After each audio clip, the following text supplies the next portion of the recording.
Goeienaand Suid-Afrika. Ja, nee, dit is vir my nogal 'n baie groot voorreg om na so 'n lang tyd van stilte weer 'n bietjie met jou te kom skouerskuur. Ek het die afgelope 2, 3 maande het ek so 'n bietjie teruggestaan en gekyk wat in die Afrikaner konteks gebeur. En ek het 'n baie fyn waarneming gemaak en ek gaan 'n bietjie met julle deel wat ek die afgelope tyd opgetel het en wat my objektiewe opsomming is van Boerelegioen se kant af. En of die veldtogte wat gevoer word geregverdig is al dan nie, is dit vir my belangrik om met jou te kan gesels, met jou te kan skouerskuur, met jou as 'n gewone burger van hierdie land 'n paar feite op die tafel te sit sodat ons kan vorentoe beweeg, want ek kan nou vir jou sê dat ons beweeg glad nie vorentoe nie. Die afgelope tyd se gebeure het wat my aanbetref die aandag afgelei van die werklike probleme af in die land. En een van die werklike probleme is natuurlik dat ons sal moet deel met die feit dat Donald Trump nou aan bewind is en dat die regering van die dag absoluut teenstrydig is met dit wat die godsman Donald Trump voorstaan. Amerika is veronderstel om 'n bondgenoot van Suid-Afrika te wees, net soos wat Amerika 'n bondgenoot is van die volk Israel. En het ons gesien in die vorige termyn van Trump hoe dat hy Israel omarm het en alles wat teen Jerusalem was, het hy herstel. Hy het hulle ambassades Jerusalem toe geskuif en hy het ook van sy kant af 'n verklaring uitgereik om te sê dat Jerusalem is weer die hoofstad van Israel. Dit was wat my aanbetref die vervulling van groot profetiese woorde en dat die volk Israel tog 'n belangrike rol speel in ons geloofslewe en ons voortbestaan as verskillende volkere op planeet Aarde.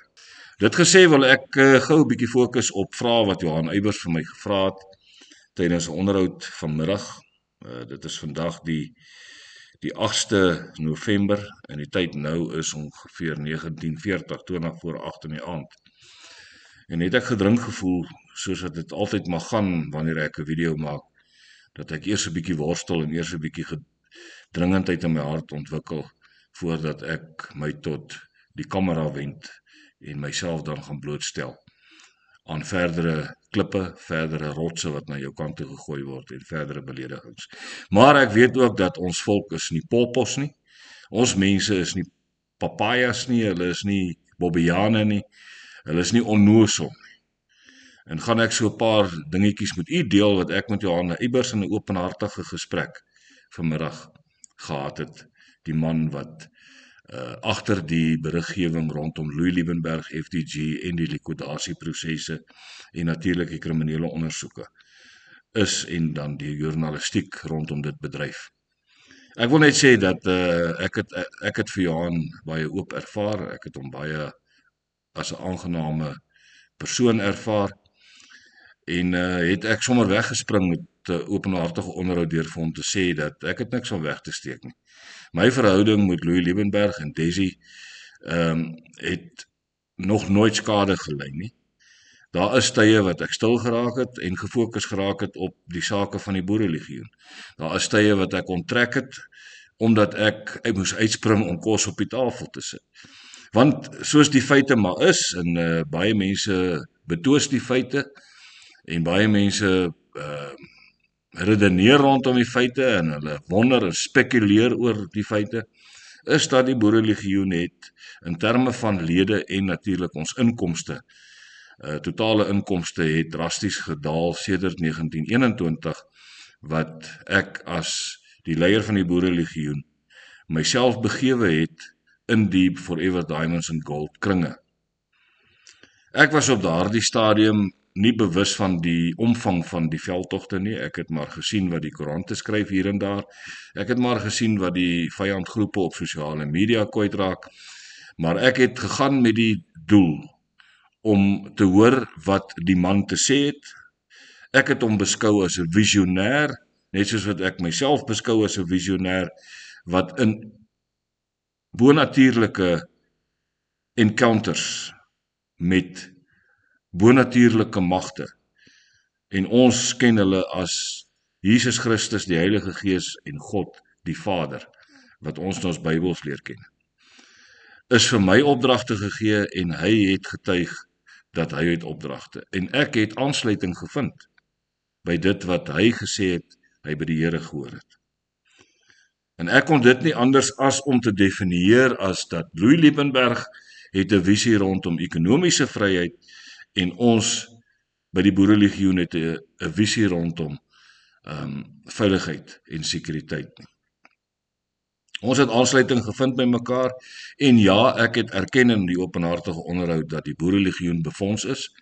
Ons is 'n non-profitable company met onderskrif nie lede, en ons is geregtig om fondse in te samel. Die Boerelegioen as 'n maatskappy is geregtig om donasies te ontvang, en dit het ons ook inderdaad nie net by Louis Liebenberg nie, ook by verskeie mense ontvang in die verlede, sedert ons stigting in 2016. Ons boeke is oop, ons boeke word elke 2 jaar geaudit, so daardie verslae en goed is beskikbaar vir die lede wat dan vrae het rondom die Boerelegioen se aanwending van hulle finansies. Ek kan dit net meld dat hy het by 'n paar geleenthede vir ons R100,000 inbetaal, een om 'n leierskapkamp te hê waar ons omtrent 40 van ons leiers opgelei het oor 'n naweek.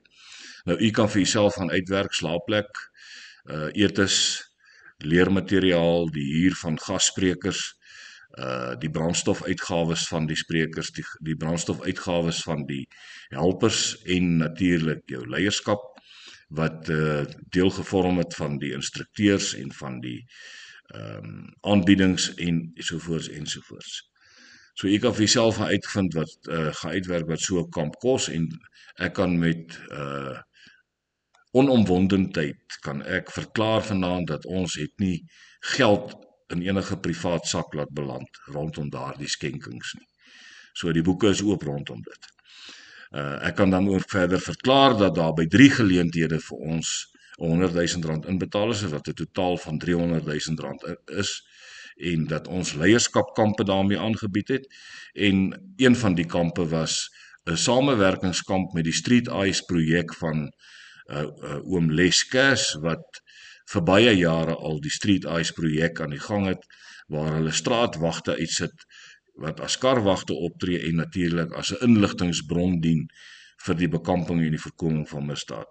En hulle hou dan ook misdadigers uit jou besigheidsdistrikte uit, besigheidssentrums uit, en dit kos die publiek 'n paar rand om vir daai mense geldjie te gee, en hulle word dan so ook vergoed vir die gemeenskapsdiens wat hulle verrig. En dit word georden en georganiseerd gedoen, en daarmee sien ek niks verkeerd nie.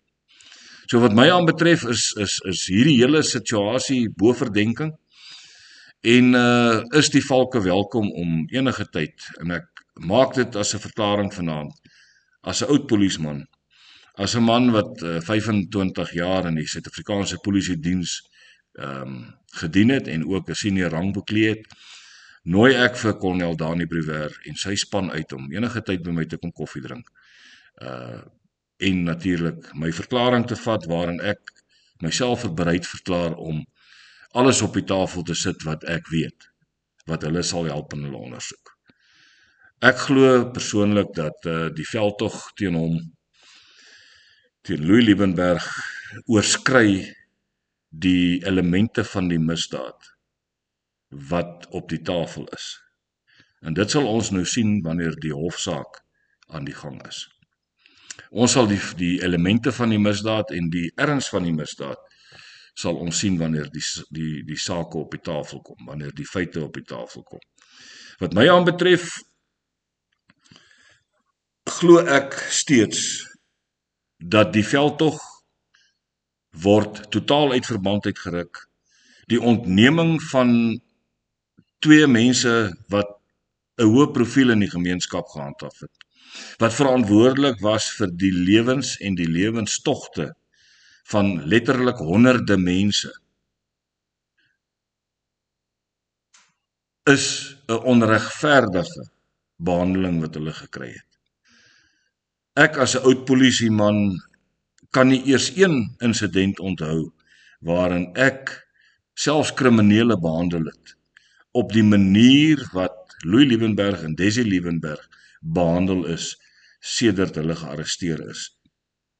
Die beweringe van marteling, die beweringe van vernedering, die vernedering van die beweringe van opdragte wat gegee sou word, neem ek as die leier van die Boerelegioen glad nie ligtelik op nie. Ongeag die verklaringe van Pieter Groenewald van die Vryheidsfront, ongeag die goed wat die koerante oorgeskryf het, neem ek dit wat Louis Liebenberg in die hof deur middel van sy prokureur aan die landdros geopenbaar het, glad nie ligtelik op nie. En ek hoop regtig dat die landdros, al was dit nie sy mandaat nie, al was dit nie binne sy portefeulje nie, het ten minste met die hofrekords iets gedoen om dit in die regte hande te laat beland, sodat dit behoorlik ondersoek kan word. Ek is baie bekommerd oor die veiligheid van Louis Liebenberg. Ek is baie bekommerd oor die veiligheid van sy vroutjie, Desi. En ek verklaar myself bereid vanaand om geen steen onaangeroer te laat, om agter die kap van die byl te kom en toe te sien dat geregtigheid in hierdie geval sal geskied nie. Ek is baie bekommerd oor uitsprake wat Mike Bolhuis gemaak het rondom die samestelling van die hof, asof hulle enige invloed sou hê dat daar die regte mense in posisie sou wees, soos byvoorbeeld die aanklaer en die regter, en die landdroste wat hierdie sake moet aanhoor. Ek is baie bekommerd oor die onpartydigheid van die regbank in hierdie geval, maar ons sal ons oë baie beslis soos valke op hierdie saak hou, en elke ongeruimdheid wat mag opduik, sal ons aan die lig bring, en ons sal dit oopmaak vir kommentaar van die publiek. Ek is baie bekommerd oor mense wat op die sosiale media redelike gevolge het en aanhang het, wat premature uitsprake maak oor die sogenaamde Ponzi-baas, die sogenaamde skelm, die sogenaamde misdadiger, en asof hulle nou 'n openbare verhoor gehou het voordat hierdie man in 'n openbare hof skuldig bevind is. Die sub judice reël wat hierdie tipe gedrag behoort te reguleer, word geensins toegepas nie. Ek sien geen kriminele aanklagte wat aanhangig gemaak is deur mense wat ongelukkig is daaroor dat die sub judice reël gebreek is en natuurlik strafregtelik ook onderworpe sou wees aan vervolging, het sy sivielregtelik of krimineel nie. Want in my opinie is enige bewering wat as 'n feit gestel word voor dit in enige hof getoets is, krimineel verantwoordbaar. En moedig ek die familie van Louis Liebenberg aan om sake van crimen injuria, naamskending ensovoorts te gaan maak by die plaaslike polisie. Ek moedig ook verder mense aan om naamlyste te hou van al diegene wat lasterlike, beledigende en aannames gemaak het oor sy sogenaamde betrokkenheid by kriminaliteit, voordat dit ooit enigsins in 'n hof getoets is. Ek is van mening, en ek het dit vir Johan Eybers gesê, dat dis baie belangrik dat hierdie ondersoek baie deeglik gedoen word, maar dat hy na alle kante toe gedoen word, en dat daar ook ingekyk word, kolonel Brouwer, na die legitieme optrede van die likwidateurs in hierdie geval. Dat stryd om en rabie prokureurs wat die likwidasieproses dryf, dat hulle ook na gekyk word na die hantering van die fondse wat uit die bank uit verdwyn het, die hantering van die fondse wat op beslag gelê is, die hantering van die diamante en die goud en die silwer waarop beslag gelê is, en natuurlik die sogenaamde diefstal uit die privaat woning van Louis Liebenberg uit. Wat het van daardie diamante geword? Waar is dit en wie is nou in besit daarvan?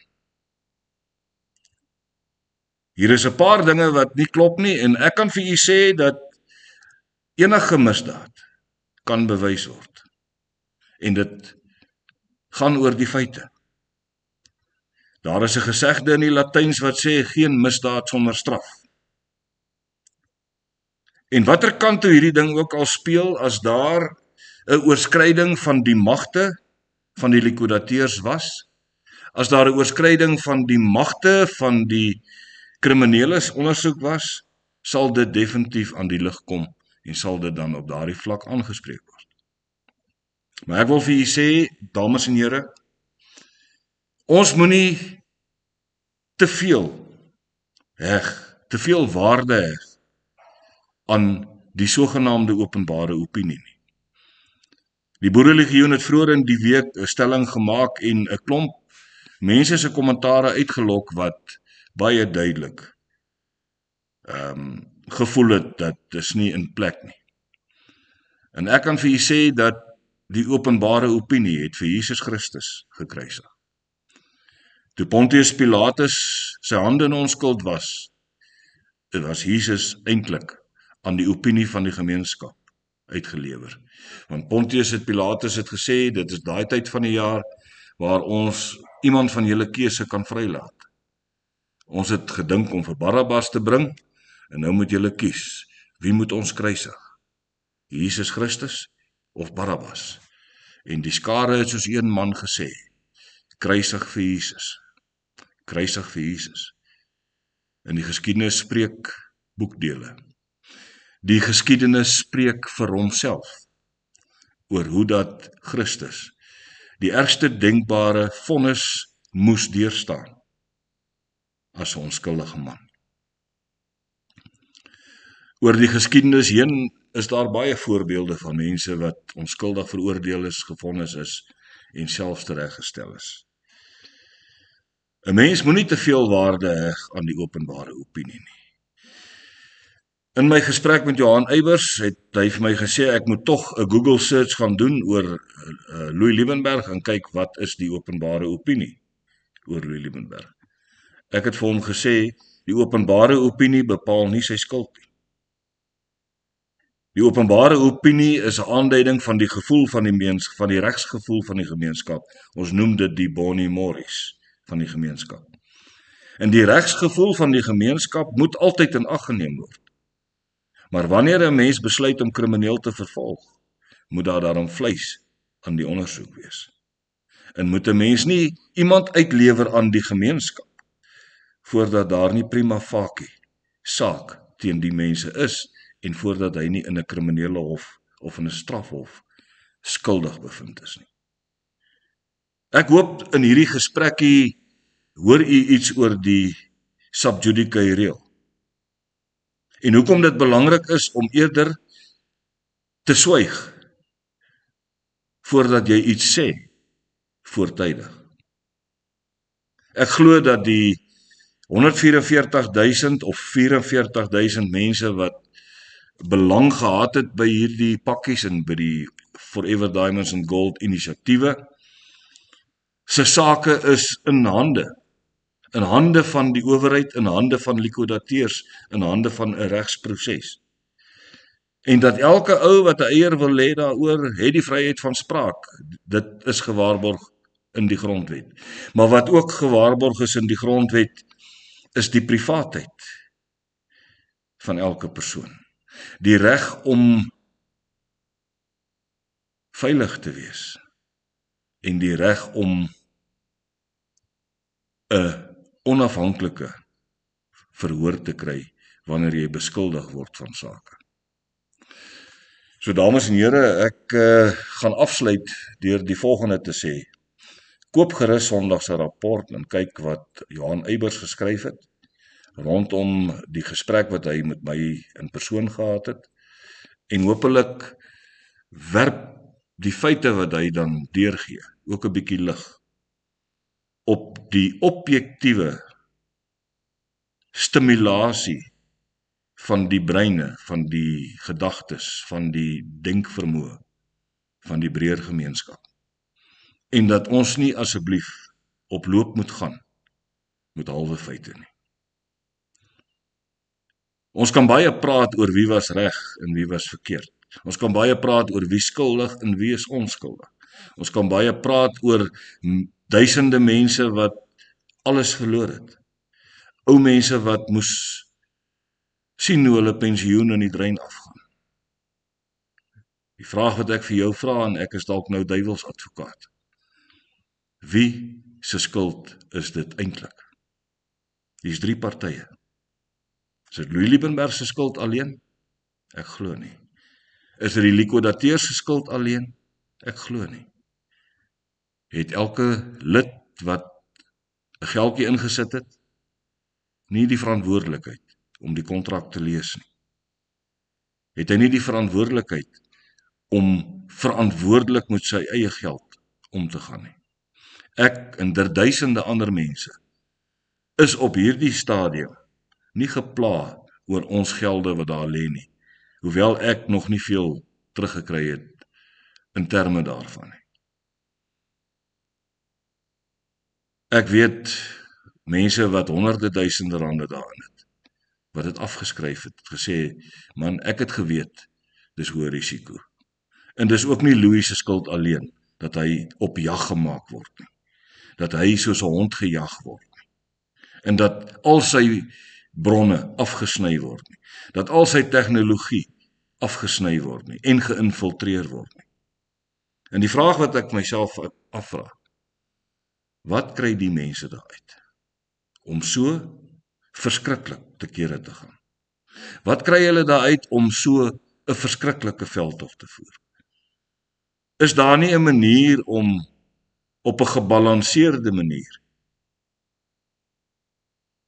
vervolgings in te stel en regsprosesse aan te vat nie?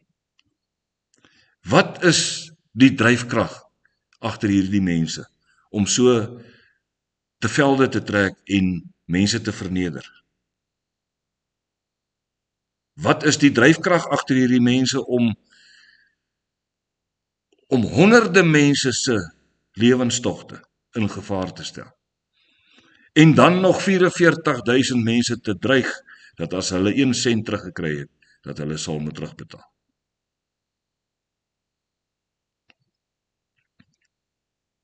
Jy weet, die interpretasie van wetgewing is baie belangrik in hierdie geval.